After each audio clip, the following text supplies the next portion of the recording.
Hey everybody, it's Racer PS2 Repair and Electronics here. I got a PlayStation 2. This one's going to be a parts console. I bought this off of eBay a while back. It worked great for a while, and then the G15 board crapped out. This one came in with no power, came in with a fan problem. They ripped the fan connector off the board. As you can tell, it's a little dirty, a little dusty. These 3001Rs, they have the G15 board. This one has a C-style laser in it. As you can tell, here's the serial number. I'd avoid these unless you're going to use them for a parts console. A lot of these version 5 through 7s, they use the same parts. Like I said, this one's a complete unit. This one got the a repaired power supply put in it because the old power supply was a Nikon and it never troubleshooted it. I just swapped it out. It was faster to test the console that way. This, as you can tell, it's very scratched up and stuff like that. The case isn't in the greatest shape, but if you get one where on eBay where you need a switch or something out of it, that's what I use these 3001Rs for. Like I said, any version 5, version 7, 5 through 7, all the same parts. You can even swap a 3900 G22 board or a G21 or a G20 or a G19. They'll fit in here as long as they're a -31. I'm going to switch it this way so you guys can see. I just use it. Finally, the board stopped reading discs right. It'll read a PlayStation 1 disc fine. The PS2 CD-ROMs, but the DVD-ROMs take forever to load. The laser will stop getting connection, and then it'll basically, after about 2-3 minutes of saying reading disc, all of a sudden the disc will come up. It's a very common problem on the G15 boards that they do that. You can actually, like I told you, it's easier to swap the motherboard out on these to a G19 or G22 as long as the laser is a -31 on the board. -41 is for the 400Rs. You put a C-style laser in one of those, you'll fry it.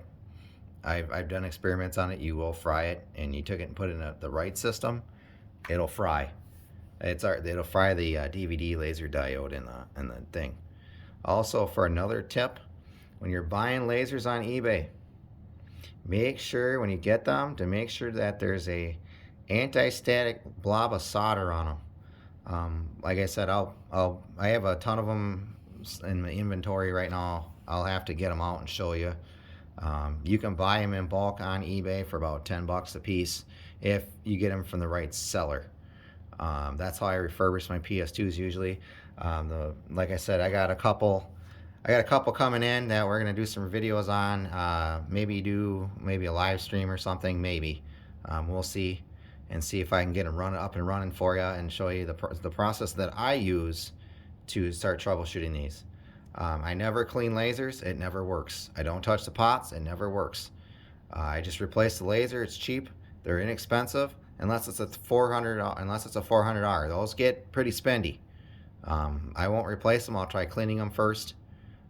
With rubbing alcohol, and try to clean both lenses, not just the top lens, both and the bottom. If there's a problem with them, I try to shy away from them, and I use the drives and stuff for parts. Like I said, the drives are interchangeable on these as long as they're the right version style. They're very simple to change. They're very, like I said, I'll show you how to swap a drive on these for testing purposes.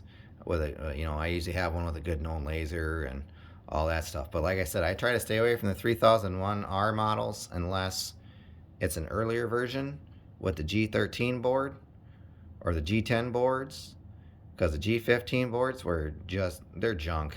I mean, like I said, I don't even bother replacing the ICs on them anymore or anything like that. I'll use them for parts, to take like diodes off or stuff that you can't find anywhere that it's a good working board. I mean, I got a pile of G15 boards in a box that I just take the fan connectors off and broken stuff that that you need that you can't really get because they're proprietary to Sony.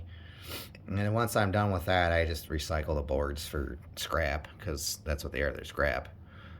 Like I said, I got hopefully some more videos coming. Um, and hopefully we'll get those broken PS2s here. Yes, I did get them off of eBay, but I did get them relatively inexpensive, and I don't buy PS2s that have already been in, or has signs of being dropped, or anything like that, because then you're wasting your time at that point, unless you're going to use them for parts. Because the comments sometimes on these ports go bad because somebody has either ripped they rip this off, and then you can't plug it in no more, or if they sit for a really long time, these memory card readers like to go kittywampus on them. Yeah, you can try to clean them. I've never tried to clean them. I just replace them with a good working one. They're relatively easy to change. I like the 5001 series because basically, like I said, I basically like the 5001 series and the 5000 series. I will work on these. I like fat PS2s. I won't touch the slim ones. They're just too complicated. They scratch discs. I get them fixed, and then all of a sudden the spindle goes too low, and all of a sudden I got a big ring in my DVD, because my test DVD, because of the fact of the matter is, all of a sudden the spindle hub took a crap and it went down too far and it's rubbing on the laser. I've had that several times on the slim PS2s. Those things, the DVD lasers like to go bad on those all the time too. The PVRs, 807 PVRs or whatever they are just ridiculous. I mean, I've replaced them for shops and stuff like that, but I don't do it for personal reasons. But like I said, this one eventually is going to be a parts console. The board is no good. I could try to find a board for it, but every G15 board I've gotten has been even used, saying that they're in working condition. They don't work. It's a design flaw from Sony. I've talked to a lot of old Sony techs. They tell you to swap it out with the G19 board, because it's the same board, different revision. And I believe you can swap the BIOS chips, I believe, and the ID chips on these, if you really want to get handy with soldering. I just don't do it. I'll just swap the board with a newer revision board, and oh, it says 39001. Okay, who cares? Nobody cares about that. That's only for if you're playing online back in the day. That's how they track your console. But like I said, this one was one I bought off eBay that I repaired, and it's got a repaired power supply in it. I'm probably going to put another, I got one that's coming that has no power. We're going to dig into that one and see if I can fix it on the component level on the power supply, if it's a power supply. If it's a board problem, then we'll have to dig into that too. But 90% of the time when there's no power, it's a power supply, plain and simple. Something has failed on the power supply. And if it's a Delta power supply, then I know we'll get into that when it gets here.